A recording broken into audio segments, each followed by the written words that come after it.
Bienvenidos a Vivir de Nuevo. El día de hoy tenemos un testimonio muy especial, muy diferente a los que hemos hecho las últimas veces. El día de hoy tenemos un testimonio de Daniela, una expaciente, compañera, que ha vivido gran parte de su vida peleando con un trastorno alimenticio. Muchas veces normalizamos estas conductas, las dejamos pasar o incluso las alentamos. El día de hoy está aquí para contarnos su historia y cómo es que ella ha luchado y sigue viviendo de una manera diferente a través de este trastorno y a través de una nueva perspectiva de vida. Daniela, ¿cómo estás? Hola Arturo, bien, gracias. ¿Cómo te sientes el día de hoy de estar aquí con nosotros? Bien, la verdad, un poco nerviosa, pero bien, o sea, feliz de poder compartir contigo y con muchas más personas sobre algo que creo que no se menciona mucho, que son los trastornos alimenticios, en especial más allá que de anorexia y bulimia. No, y no solo que no se menciona, ¿no? Que se normaliza, se alenta a las personas, ¿no? A cumplir con ciertos estándares, ¿no? Estéticos, físicos, que no solo llegan a afectar físicamente, ¿no? Mental, emocionalmente. Y pues para empezar, ¿no? Con esta plática, con este diálogo, quisiera preguntarte, que nos compartas, ¿no? Primero, cómo eres, cómo creciste, cómo fue tu familia. ¿Qué nos puedes contar de esa etapa de tu infancia el día de hoy? Sí, bueno, yo era la hija menor em, del primer matrimonio de mi mamá. Mi mamá, mi papá, tuve una hermana. Y bueno, tengo una hermana, después mi hermano y yo. Y viví con ellos hasta los 8 años. Mis papás se divorciaron cuando yo tenía 8 años. Okay. Y a los 2 meses, más o menos, mi mamá conoció a otra persona y pues llegó a mi vida, ¿no? Lo cual agradezco mucho. Es para mí una figura paterna muy especial, muy importante. De ellos dos, pues tuvieron a mi hermano menor. Y y sí, o sea, fue mi papá por un tiempo, también después se divorciaron. Entonces, creo que ahí, o sea, de mi infancia no te puedo contar mucho porque no recuerdo muchas cosas. Ujú. Mis papás peleaban demasiado, entonces creo que yo me sentí como mejor cuando mis papás se divorciaron. En ese momento sí sentí como un poquito de paz en mi vida. Recuerdo que a veces mi papá llegaba y yo me asustaba y me tenía que meter como a mi cuarto o a algún lugar porque ya me va a pegar. Pero no, o sea, cuando se divorciaron creo que fue algo mejor. Creo que cuando hubo el divorcio de la otra pareja de mi mamá, fue ahí cuando sí me pegó muy fuerte. Sí, yo a él lo vi como un papá. De hecho, tenía muchos problemas. Estaba chiquita, ¿no? O sea, después de los 8 años, pero yo no entendía por qué lo amaba tanto como a mi papá. Tenía como esa sensación de quererlo de la misma intensidad, ¿no? Entonces, cuando ellos se divorcian, yo estaba en la universidad. Y el que él se fuera causó una inseguridad en mí, pero más que por mí, sino por cómo ver a mi mamá. Entonces yo decía como, yo no quiero vivir eso, yo no quiero que nadie me abandone. Y siento que en ese momento empecé a controlar muchas cosas.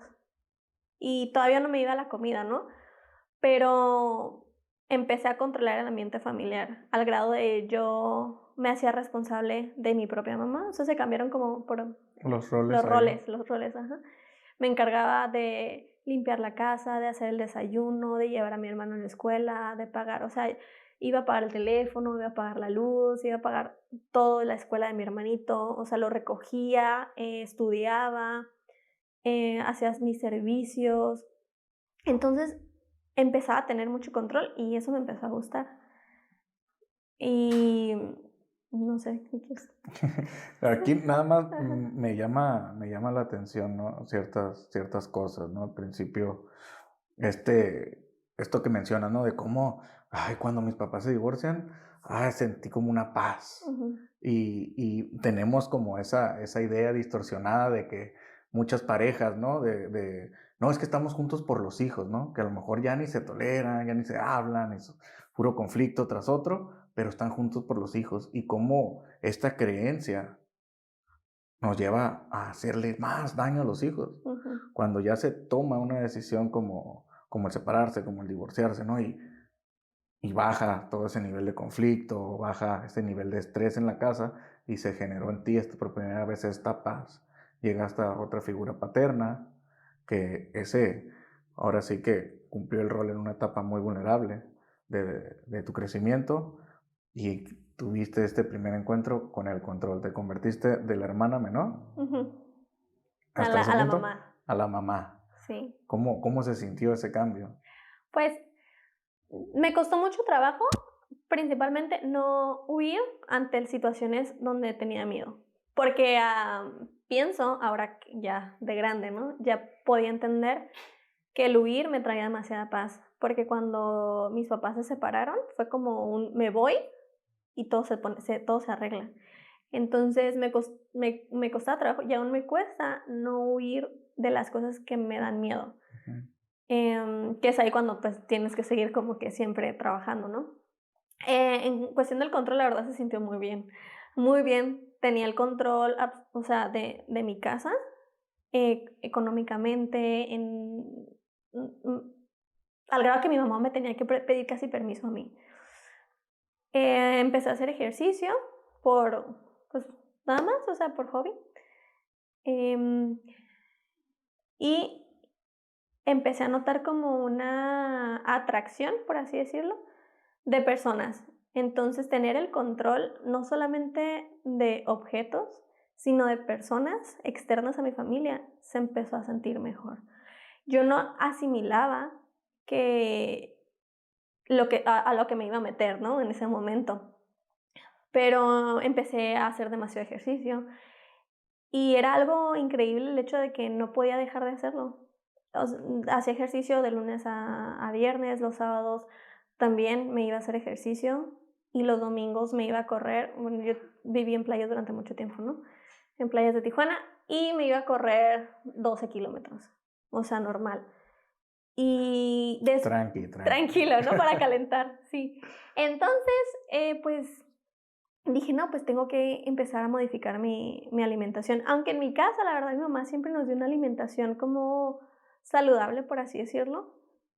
Nunca tuvimos una fijación a la comida o a los cuerpos, a un estereotipo. Lo que sí es que yo miraba mucho que mi mamá se fijaba en las mujeres por la inseguridad y por lo que vivió, ¿no? De su situación. Pues mis papás se divorciaron por infidelidad. Okay. Entonces empecé a agarrar esas conductas. Pues obviamente, ¿no? O sea, viví con ella toda mi vida. Y empecé a querer crear una imagen de una persona a la que nunca iban a dejar. Sí, tanto emocionalmente como físicamente. Empecé a modificar mis alimentos. Recuerdo que una vez el coach me dijo, para tener el cuerpo que quieres necesitas consumir ciertos tipos de proteínas, pero proteínas como en polvo. Y yo como, no sabía nada de eso, ¿no? Y yo como que, pues está bien, o sea, empecé a consumir pues las proteínas, empecé a dejar de comer ciertos alimentos. La verdad nunca le había tenido miedo a la comida y me fue muy difícil a mí en mi proceso detectar cuándo fue el día en que dije ya no quiero comer o que dije ya me da miedo este alimento. Empecé a hacer ejercicios 2 veces al día. Salía de la escuela en horas libres y me iba a hacer ejercicio. Después, en las tardes también hacía CrossFit, 2 horas más de ejercicio. Me empezaba a limitar. En esta ayuda, por así decirlo, de mi entrenador, de que es para que tengas el cuerpo que tú quieres o la meta que tú quieras, pues empecé a tener como miedos a ciertos alimentos, a tacharlos como que ese alimento engorda, cuando pues en realidad no, ¿no? Y salí de la universidad ya con un trastorno alimenticio. Que te comento que no podía identificar cuándo fue el momento en que dije, cuándo me dio miedo comer, o cuándo me dio miedo mi cuerpo, o cuándo dejé de ser la Daniela que era, porque siempre había sido una persona muy cariñosa, muy apapachadora, muy hija como de que mamá, abrazar, dormir con ella, abrazar mucho a mi hermanito. Es importante, yo me convertí obviamente en la mamá de mi hermanito, ¿no? Y hermano, ya en este caso ya estoy grande. Sí, ya Sí. no es el hermanito, ¿no? Sí. Me convertí en su mamá y me costaba mucho que mi mamá tomara decisiones de él. Entonces le empecé a controlar también sus alimentos, su comida, la forma en la que él se vestía, eh, cualquier cosa. Recuerdo una vez que él tuvo una tarea en la escuela de vamos a presentar a sus mejores amigos, ¿no? Y era en la asamblea, no era ni siquiera en el salón. Entonces mi hermanito iba en quinto de primaria y presenta a su mejor amiga, y era yo, ¿no?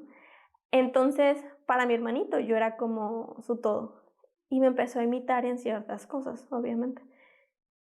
Y una vez entró al cuarto y lo encuentro haciendo abdominales con un iPad enfrente, ¿no? Y yo, ¿por qué estás haciendo abdominales? Y me Vas dice, en quinto. ajá, en quinto de primaria. ¿Qué tienen? ¿10 años? ¿11? Ajá. Y me dice, ese quiere este tipo de cuerpo. Y me enseña, y era un muchacho acá súper fuerte, acá, ¿no? Y yo, ¿por qué quieres de ese tipo de cuerpo? Y me dice, porque quiero que te sientas orgulloso de mí. Y porque me comí 2 Oreos. Entonces, porque él sabía que yo cada vez que comía algo que me daba miedo, me tenía que ir a compensarlo. En ese momento yo ya tenía ortorexia, que es la obsesión por el ejercicio.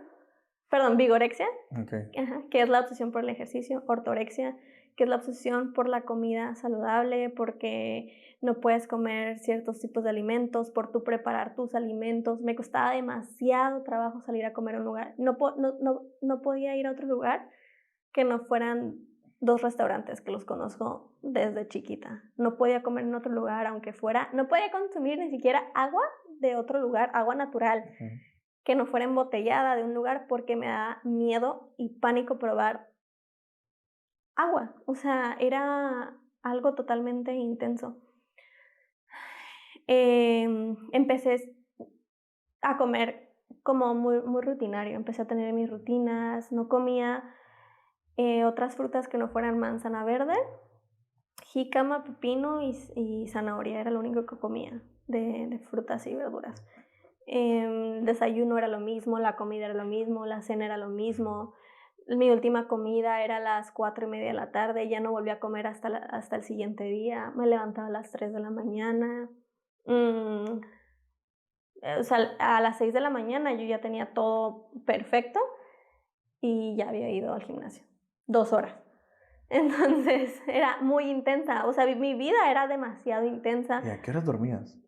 Pues la verdad es que algo de la anorexia es que obviamente no tienes tanta energía, ¿no? Entonces en cada momento me quedaba dormida. O sea, yo estaba sentada y si yo estuviera en tu lugar y escuchándote, me hubiera quedado dormida ya. Iba al cine, me quedaba dormida, estaba en el carro esperando a una amiga y me quedaba dormida, porque la energía que tenía era simplemente, mi motivación era seguir quemando calorías, como necesitar quemar esta energía de alguna otra forma, ¿no?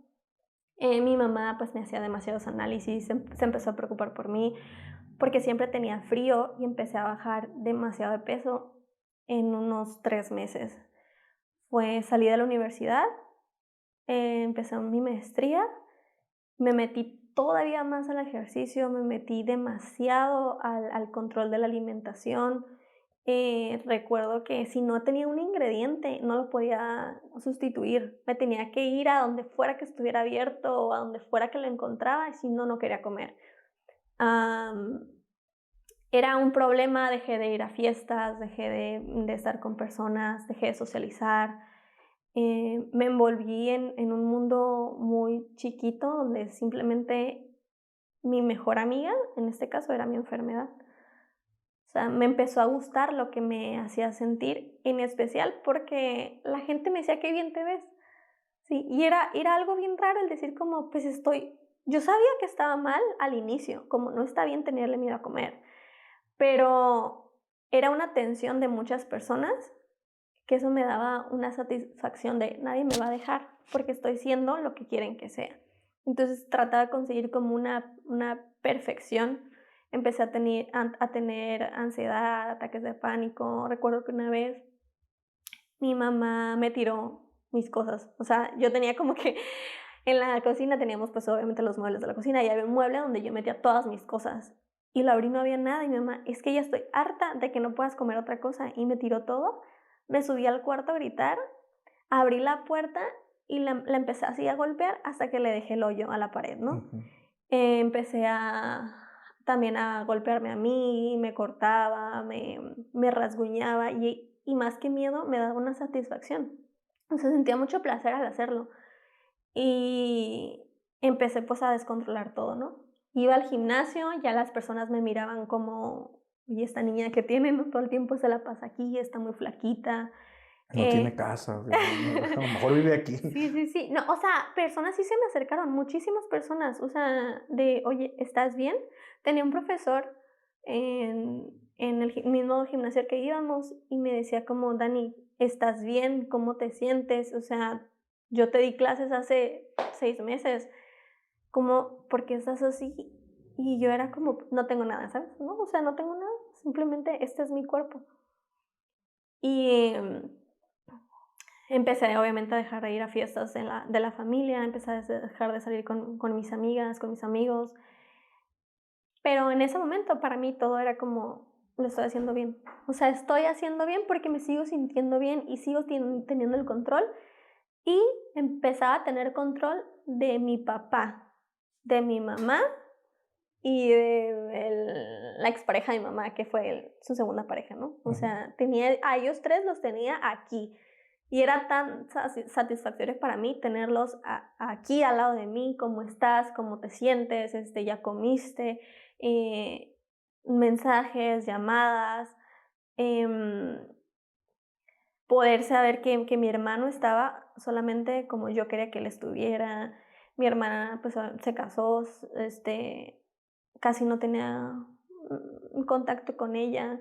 Era demasiado control, pero pues no tenía control absolutamente de nada, ¿no? Solo que no sabía eso yo. Era una ilusión de control. Sí.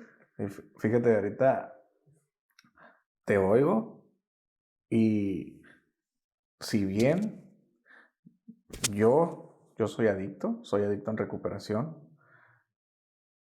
tú has vivido y has luchado y desarrollaste un trastorno alimenticio o varios trastornos de la alimentación, pero todas estas fases y estas etapas de tu trastorno o de ellos, o sea, siento que estás hablando también de la adicción o de lo que yo he vivido, ¿me entiendes? Porque hablas de esta parte incluso del síndrome de abstinencia que te genera cuando te tiraron tus cosas, ¿no? Sí. Esos arranques, esa efusividad, ese enojo, esa cólera y tratar de sacarlo como sea, es un síndrome de abstinencia.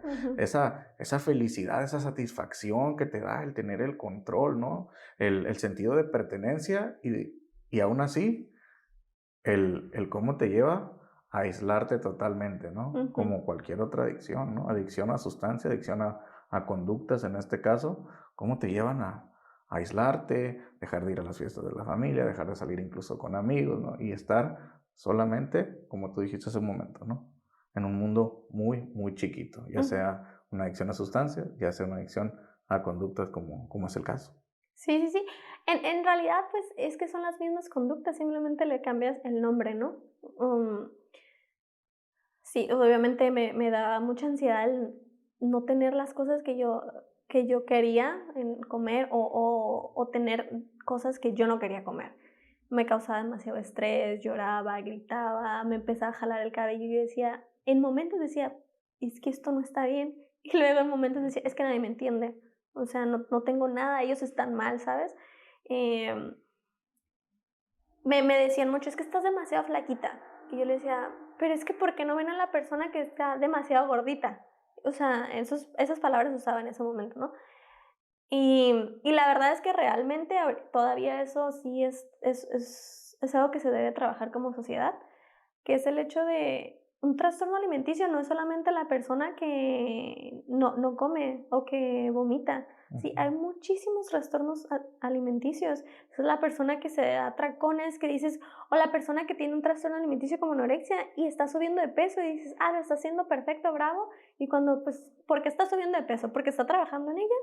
¿O porque está comiendo compulsivamente? Y eso la hace subir de peso. O sea, no es lineal tampoco, o sea, como en todo proceso, como el tuyo, como el mío. todo es hacia arriba y hacia abajo. Entonces, el punto donde yo dije, necesito ayuda, fue una vez que me miré en el espejo y no me reconocí. Para ese entonces yo pesaba, creo que 30 kilos, ¿sí? No sé. ¿Cuántos años tenía? Fue en el 2017, sí. Pero no me acuerdo cuántos años, no soy buena para las matemáticas y no quiero revelar No quiero mi edad. saber, porque si no me voy a acordar cuántos años tengo ahorita. Sí, ya sé. Pero bueno, entonces me vi en el espejo y no me reconocí al grado de que, como si fuera alguien, ¿sí?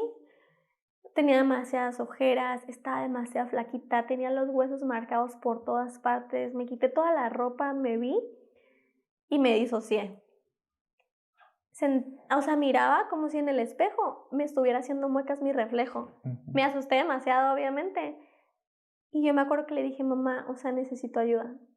O sea, me asusté demasiado, lloraba, intentaba ir al nutriólogo constantemente y fallaba, obviamente, ¿no? O sea, hacía trampa, no comía lo que me decía como, no sé, como 2 panes, me comía la mitad de un pan, ¿sí? 2 huevos, me comía como que solo una clara.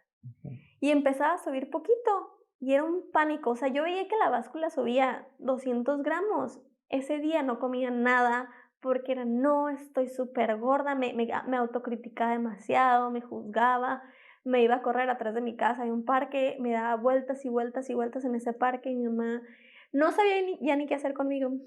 Mi familia se empezó a preocupar por mí, o sea, mis tíos, mis abuelitos, cómo está Daniela, mi mamá pues no sabía ni qué decir.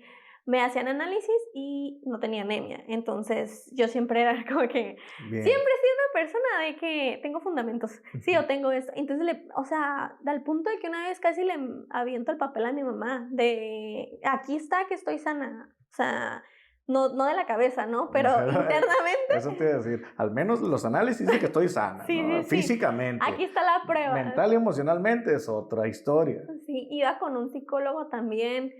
Tuve una situación con ese psicólogo en el que pues obviamente estábamos tratando temas de mi papá y hace una técnica que se llama silla caliente, que es que el paciente se sienta y el psicólogo se coloca en otra silla y funge el rol de quien se está hablando, ¿no?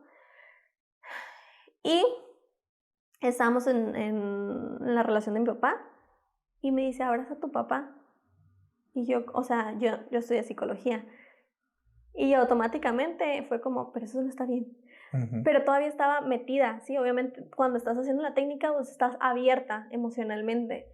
Entonces me dice, abraza a tu papá. Y yo, como no está bien, me dice, no te resistas, porque el resistir, y yo, no, pues a lo mejor sí es cierto, ¿no? O sea, como que estaba acá entre sí, no, sí, ¿no? Entre el código ético sí. y mi necesidad. Sí, que resuelvo mi estado emocional o qué, ¿no? Y entonces me dice, ven, abraza a tu papá, siéntate en sus piernas, porque lo tienes que perdonar. Y yo me paré, o sea, la distancia era casi la misma, ¿no? Pero sentí el tramo más largo de mi vida, porque tenía mucho miedo, porque en realidad quería perdonar a mi papá, el que no me dejó él, sino se divorció de mi mamá, y eso no quiere decir que me deje a mí. Y el hecho de que creo que esto no está bien. Entonces me acerco a él y dije, no me voy a sentar en sus piernas, me voy a hincar, ¿sí? O sea, todavía intenté hacer lo que me estaba diciendo, ¿no? Me hinqué, me comienza a abrazar y me empieza a tocar. Y en ese momento fue como que me paré y dije, ya no quiero terminar la sesión. Dijo, está bien, no te preocupes, ¿no? Y de ahí tuve mucho miedo a volver con el psicólogo.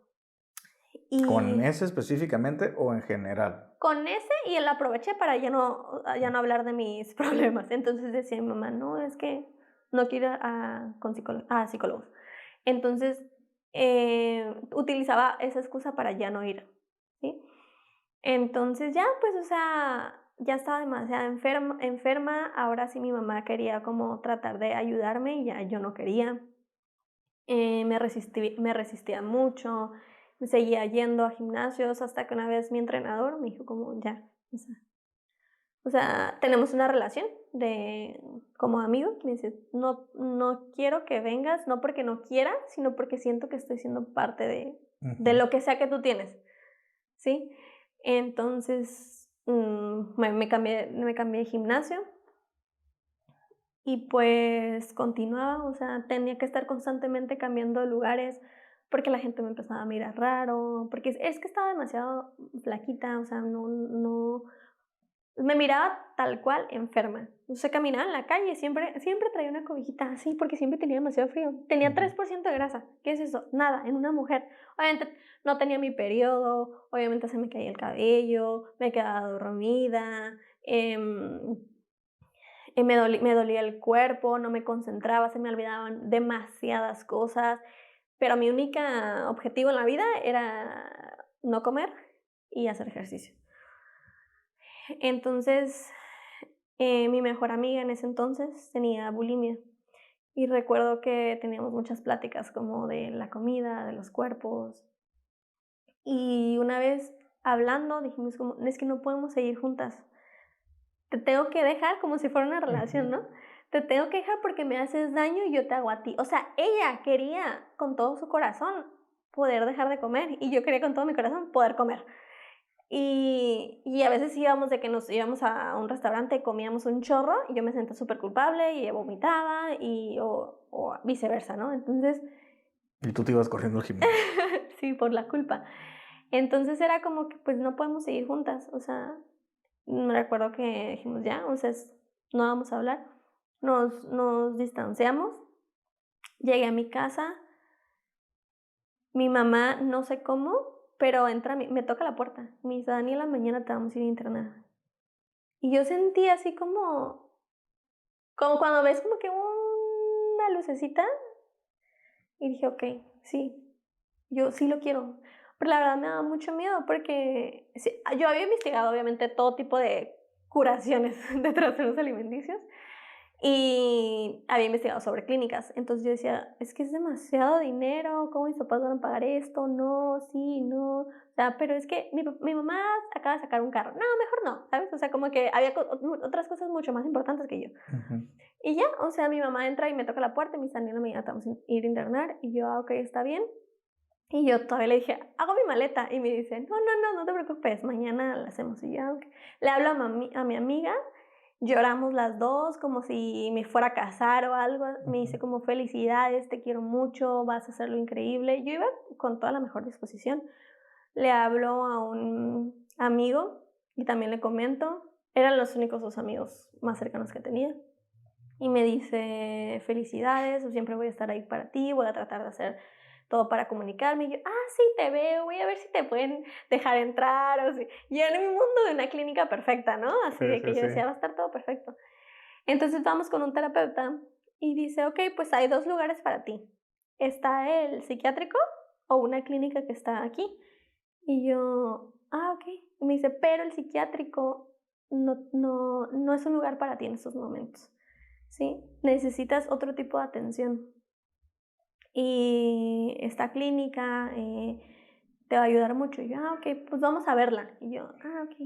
Para ese entonces eran como las 10 de la mañana, mi hermanito estaba en la escuela. Yo pensé que iba a ir a ver la clínica. Ok, sí me gusta, regreso, hago mi maletita, sí. Me despido de mis papás abrazando y toda la cosa, ¿no? Entonces ya, o sea, vamos a la clínica, el médico me recibe y me dicen como, pues te la voy a enseñar mientras tus papás hablan con ellos, ¿no? Y ya. Yo iba supuestamente con toda mi mejor disposición hasta que me dijeron, te vas a quedar. Y yo dije, no. Se acabó la disposición. Pero mi maleta, pero mi ropa. Y mi mamá, no, Daniela, no hay maleta, no hay ropa, yo te la hago. Y yo, no. No, porque las cosas tienen que ser como yo quiera.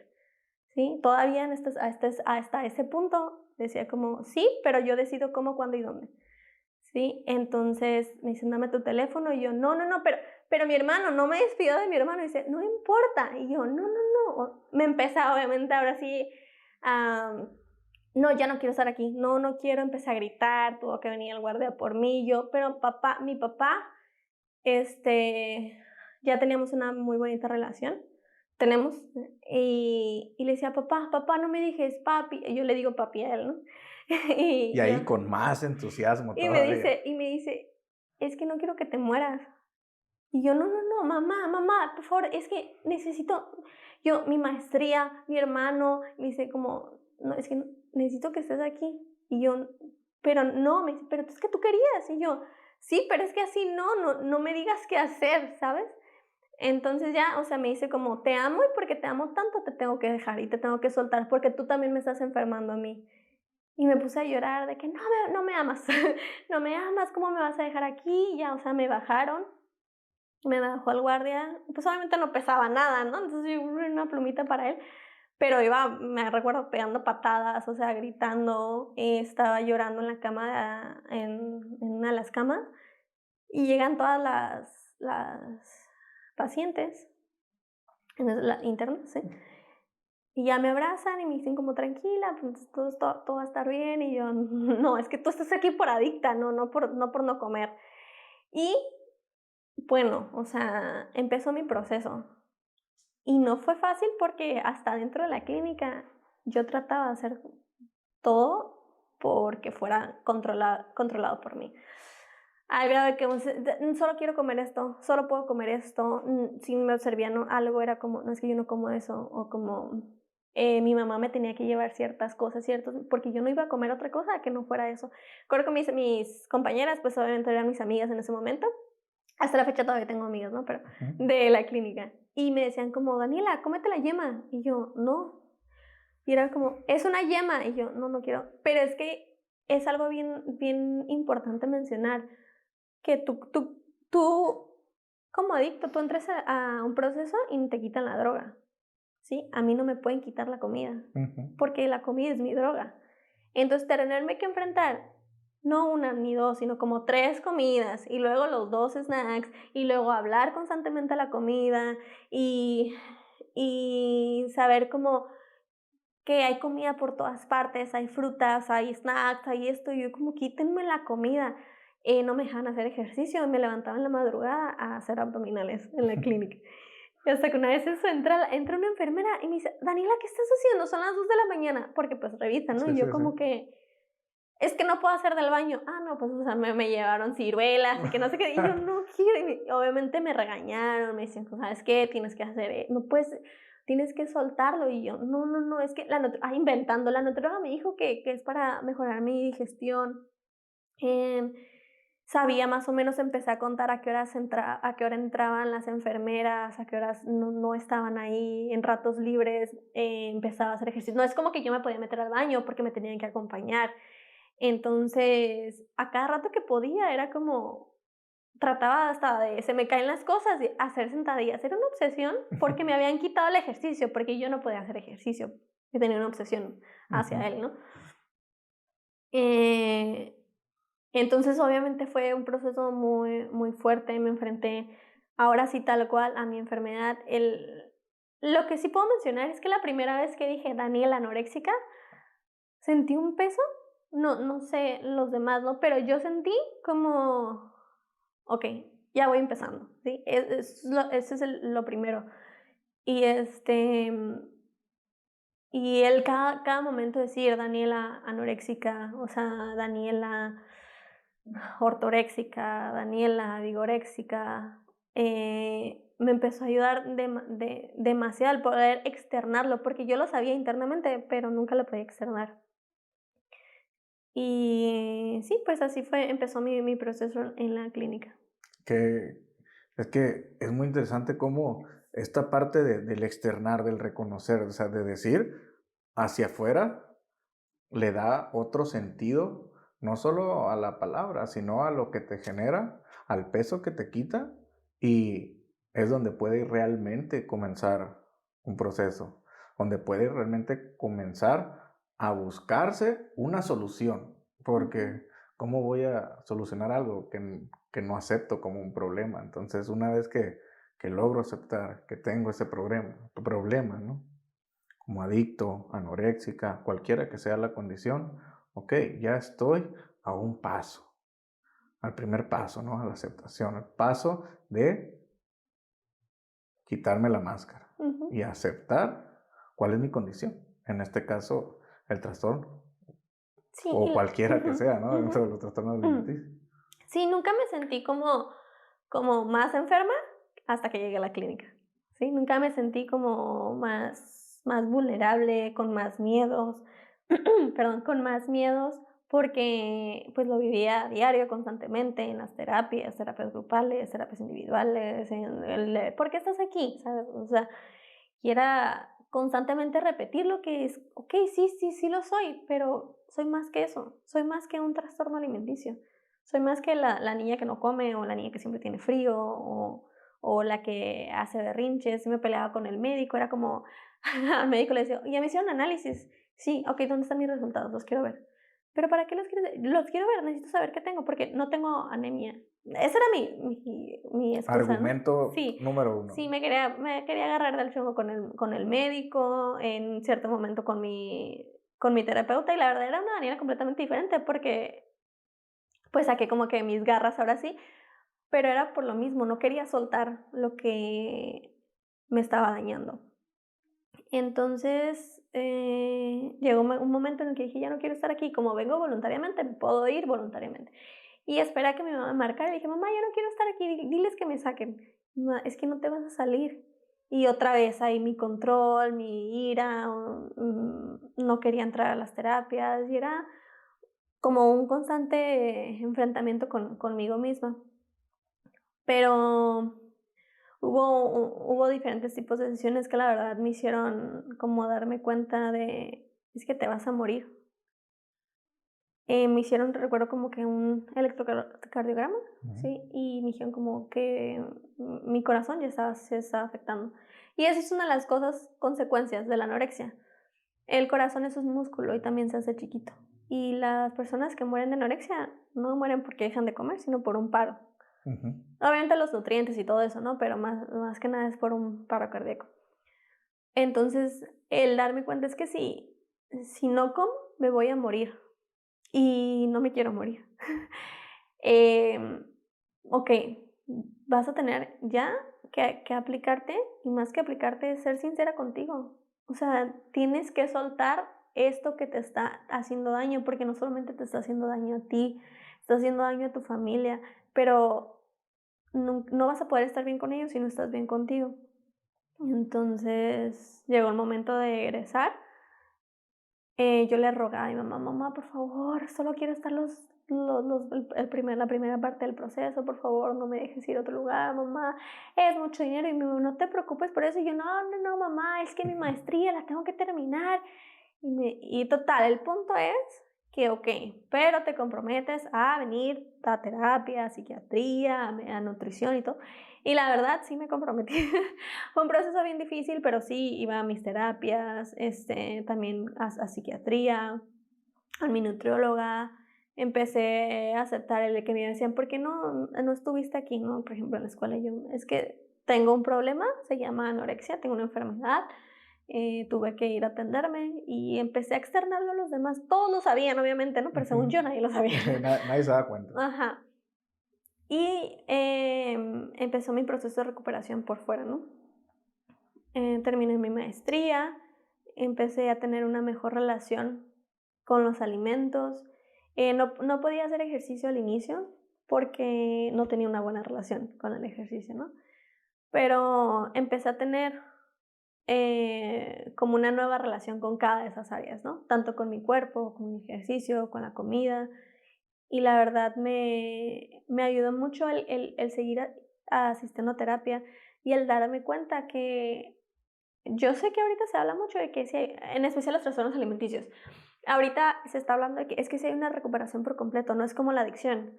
En los trastornos alimenticios sí te curas. Y yo, la verdad, yo creo fielmente que siempre tienes que estar como con tu semáforo, ¿sí? O sea, obviamente no tienes que estar todo el tiempo pensando en la comida, pero sí tienes que pensar en que hay ciertas actitudes, ciertas acciones y conductas que te pueden llevar a lo mismo.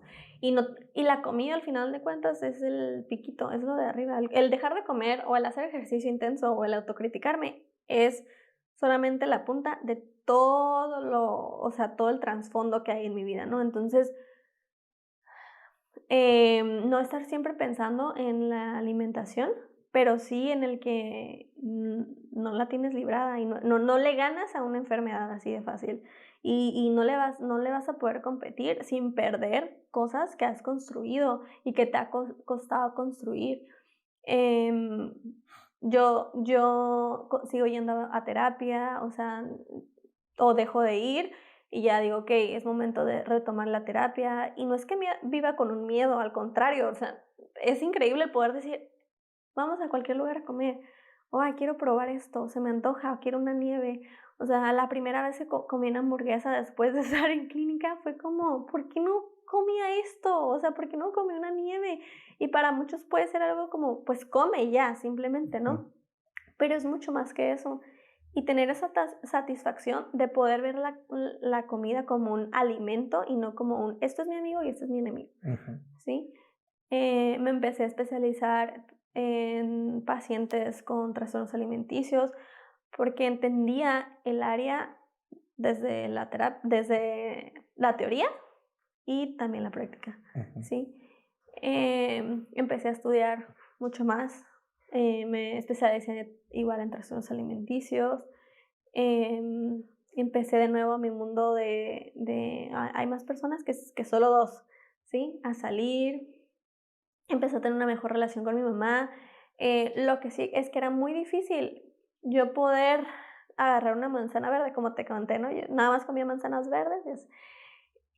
Era muy difícil para mí agarrar como manzana verde y mi mamá, ¿por qué no una roja? Y yo, porque se me antoja la verde. Y no, pero es que antes solo comías verdes, como una roja. Entonces era muy difícil el que mi mamá me dejara de ver como la Daniela antes de todo esto, Ujú. ¿no? Y me costó entender que a lo mejor nunca lo va a dejar de ver, ¿sí? Porque soy su hija, por el miedo, por lo que sea, pero una, es mi responsabilidad y dos, no puedo hacer nada al respecto por eso, ¿no? Y, y pues el seguir trabajando en mí. Ahorita la verdad sí te puedo decir que disfruto comer, o sea, la gente que me conoce, a veces, la nueva cuando les he comentado, yo tuve un trastorno alimenticio y pues siempre tengo que estar como ahí Alerta, atenta, ajá, y es como, ¿tú? Y esos yo, focos rojos. sí, y dice, ¿tú por qué? Y yo, sí, pues, pero es que, ¿por qué? Si eres muy alegre, si eres muy linda, si te gusta comer bien, si eres súper sana, y yo, pues, por algo, por algo estoy así, ¿no? Pero sí, eso, o sea, se sorprenden las personas, pero pero sí puedo decir que sí tuve como un antes y un después. Y esto lo digo no solo aquí. O sea, las personas que me conocen, yo siempre he compartido que el entrar a la clínica, a mí, Daniela, sí me ayudó demasiado porque yo estoy segura que ya no estuviera aquí. Sí, al grado al que estaba, te digo, o sea, tan bajo peso, sin nada de grasa. Una mujer necesita cierto porcentaje de grasa. Un ser humano en Sí, general sí, sí, necesita. sí, en especial las mujeres por todo lo hormonal, ¿no? Pero yo estaba en un grado como 3% de grasa, ¿no? Era algo, Y increíble. lógico. Ujú, Fíjate que no importa cuál sea la condición que nos lleva, ya sea a ti, a mí o a alguien que nos está escuchando en este momento, a, a una institución, a un internamiento, a una clínica, a recibir ayuda, ¿no? De la manera que sea. No importa si es a través de un trastorno alimenticio, si es a través de una adicción, de una conducta. Aquí lo importante es que se pueden salvar vidas, ¿no? ujú, Tú decías, ahorita tal vez yo no estuviera aquí, ¿no? Y sin duda puedo decir lo mismo, ¿no? Si no fuera también por la clínica, por mi proceso, por lo que he aprendido, no solo teóricamente, sino también en la práctica, no estuviera aquí. Y muchas personas que el día de hoy son mi red de apoyo, que el día de hoy conozco, forman parte de mi vida, no estuvieron aquí. Y ujú. sin duda eso es una gran diferencia, ¿no? El aceptar, incluso el derrotarte ante esas conductas, identificar tus focos rojos, tener una red de apoyo, cómo cambiar ciertos hábitos, que pues no es fácil cambiar hábitos o cambiar lo que sea, ¿no? Cambio es difícil, duele, es incómodo, pero llegar a él. Sí, recuerdo, yo siempre bueno, no siempre, pero muchas veces me sentaba, me tiraba al piso y lloraba. Y, o sea, yo creo en Dios, ¿no? Entonces decía, ¿pero por qué yo? O sea, ¿o por qué no alcohol? El alcohol lo puedo dejar fácil, la droga que me la quite, ¿no? Y yo, ¿pero por qué la comida? O sea, ¿y por qué yo? Si mi hermana es muy rebelde, o mi hermano es esto, o yo, ¿por qué? Si yo siempre he sido una niña buena, una hija muy buena, una buena hermana, he sido buena en la escuela, ¿por qué me tuve que orillar a esto? Em, y me enfadaba mucho el qué, ¿por qué la comida? O sea, y yo me creía superior al hecho de que es que si me hubiera orillado a las drogas o al alcohol, yo fácil lo dejo por mi obsesión, ¿no? O por mi control, según yo. Eh, pero me da demasiada impotencia el de por qué la comida, ¿no? Y entiendo que por las cuestiones, como te digo, o sea, todo lo de abajo de la comida y el ejercicio, o sea, me orillé a algo, ¿sí? Algo tenía que abrazar, y cuando mi familia también se dio cuenta, es que no es Daniela. Sí, Daniela no es solamente la hija que tiene un problema con la comida, sino es toda la familia. Sí, el sentar y decir eso que no te gusta, esa plática incómoda, eso que te cuesta escuchar, como a lo mejor como papá o como mamá, y también como hija, decir como, pues también he fallado, em, y aceptar pues la responsabilidad. En este caso yo me estaba llevando a mi hermano, y fue algo que sí me pegó muy duro, porque, o sea, mi hermano no era mi hermano, era mi hijo. Ujú. Sí, y hace apenas unos años, ya llevo 6 años, y hace como 2 años lo solté porque me embaracé y dije: "Okey, ahora sí viene mi propio hijo, y tengo que soltar a alguien que no es mi hijo, es mi hermano". Y, y me costó mucho trabajo, y a eso voy, a que constantemente sigues descubriendo que hay cosas como que sigo haciendo estas cosas, y por eso sigue siendo importante estar rodeado de las personas correctas y alejarte de esas personas que sabes que las puedes amar demasiado, pero que no son las personas correctas, porque te pueden llevar también a eso que tanto te ha costado salir, ¿no? Amistades, relaciones, áreas de trabajo. O sea, hay lugares que yo sé que no puedo ir, no porque tengan droga ahí, sino porque me cuesta y me mueve mucho. No podría estar en un lugar, no sé, donde se hablen mucho de estereotipos, de cuerpos y todo, porque sé que me puedo voltear a ver a mí. Ahora me puedo ver en el espejo y decir como, ok, pues sí, está bien, pero no importa, o sea, gracias a mis piernas, gracias, o sea, que puedo tenerlas y correr, y no estar obsesionada con que sean más delgadas, o que tengan cierta forma, o que la camisa me quede de un modo, cuando en realidad lo que en verdad importa es que si me enfoco en eso, puedo volver a lo mismo, y eso lleva consigo mi vida y todo lo que he construido.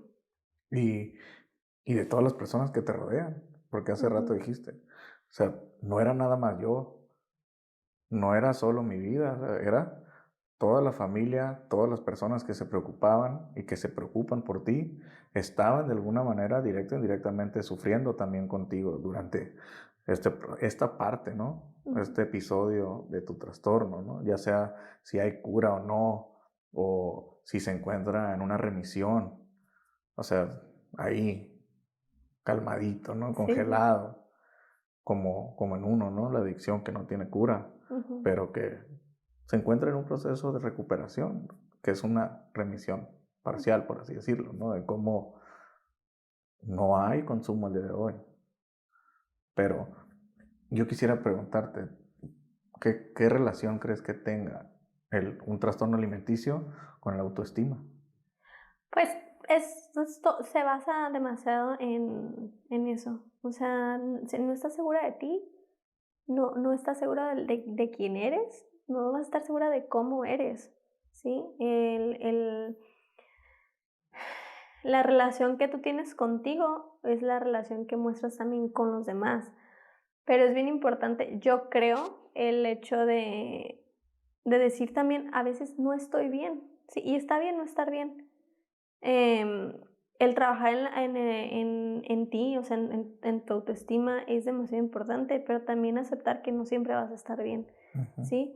Y no tratar de seguir esta lucha de perfección, ¿sí? Porque una de las cosas que buscamos mucho las personas con trastornos alimenticios es ser perfectas, y ni siquiera ser perfecta para los demás, ser perfecta para ti, porque obviamente llegamos a un grado extremo, ¿sí? Un grado enfermizo, que ni siquiera es el cuerpo, ni siquiera es la comida ya, es una obsesión constante y el decir, no quiero dejar esto. Y obviamente hablas de muchas inseguridades, te comento, no, como te comenté hace rato, yo decía como, no quiero que nadie me deje. Entonces obviamente tenía mucho miedo por ejemplo, a lo que pasó a mi mamá. Yo no quiero que alguien me deje a mí y llorar como lloraba mi mamá. Yo quiero ser esa persona que puede tener el control de la otra. Y era como un pensamiento, tú puedes decir como que, ok, qué intensa, pero para mí en ese momento tenía lógica y me causaba tanto placer el poder tener el control de las personas, el poder decir como quiero hacer esto, quiero ir a este lugar. Yo me sentía amada y me sentía atendida y me sentía que estaba todo bien a mi alrededor, pero al final de cuentas no podía tener ni siquiera control de lo que me metía, no me metía a la boca, menos de las personas, ¿no? Y al final me di cuenta que las personas siempre me daban algo por recibir algo a cambio. Entonces trabajar conmigo, o sea, y no solamente con la Daniela de ahorita, o sea, bueno, en ese momento, sino como la Daniela del pasado, o sea, escarbar no solamente es como el polvo, es lo que hay más adentro de eso que es, pero ¿por qué tienes miedo a comer? Bueno, ok, quita la comida, ¿qué más hay? Bueno, es que tengo miedo a que no estén al lado de mí, tengo miedo a que ya no me hable mi papá, tengo miedo a que ya no, mi mamá no me diga cómo estás. O sea, yo deseaba con todo mi corazón que mi mamá me abrazara. Y cuando me abrazaba, eran los momentos en los que yo entraba en crisis por la comida. Entonces, como que mantenía esas conductas para recibir como pues un abrazo de mi mamá, ¿sí? Y llegó un tiempo en el que mi mamá obviamente y yo éramos súper enemigas, pero era la única forma en que podíamos convivir las dos, o sea, manteniendo eso, y también le costó mucho trabajo a ella aceptar que es parte de esto, ¿sí? No es simplemente Daniela la del trastorno alimenticio, es mamá, es papá, es hermano, es hermana, toda la familia, y todos tienen que trabajar, porque si es como un carro, ¿no? O sea, no vas a poder correrlo si te faltan 2 llantas o si te falta el volante. Entonces, creo que la terapia familiar también fue demasiado importante para mí, ¿sí? Para mi autoestima. O sea, para mi autoestima fue importante que mi mamá fuera a terapia. Fue relevante que mi papá fuera a terapia para yo poder sanar. Y hay una relación muy grande en aceptar, tener que trabajar en ti, en tu autoestima, y también en el tener que aceptar que hay momentos en los que no te vas a sentir bien y está bien también. Que no necesariamente todo tiene que ser perfecto todo el tiempo. También a veces sentirse mal está bien. Sí, sí, sí. A pesar de que se escuche raro, ¿no? Pero es la realidad, no hay nada perpetuo en esta vida, ¿no? Algo que se va a permanecer de la misma manera para siempre, ¿no? Entonces las cosas cambian, los días cambian, son diferentes, las personas cambian, nosotros podemos cambiar también.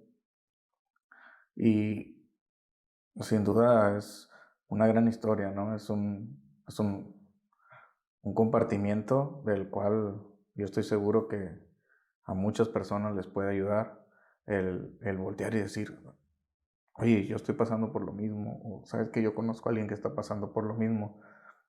Para cerrar, me gustaría preguntarte, ¿qué le podrías decir?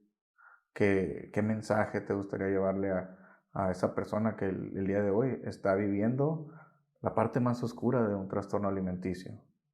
Ok. Pedir ayuda. O sea, esa frase te cambia completamente la vida.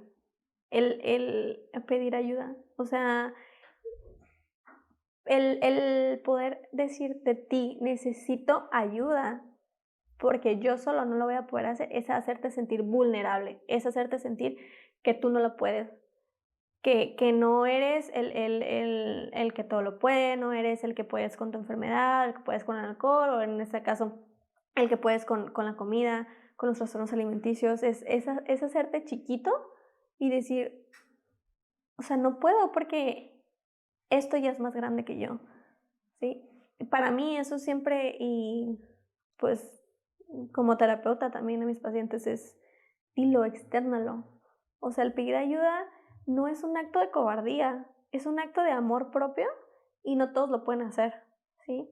No todos pueden decir, ¿sabes qué? No lo estoy logrando yo sola, necesito ayuda.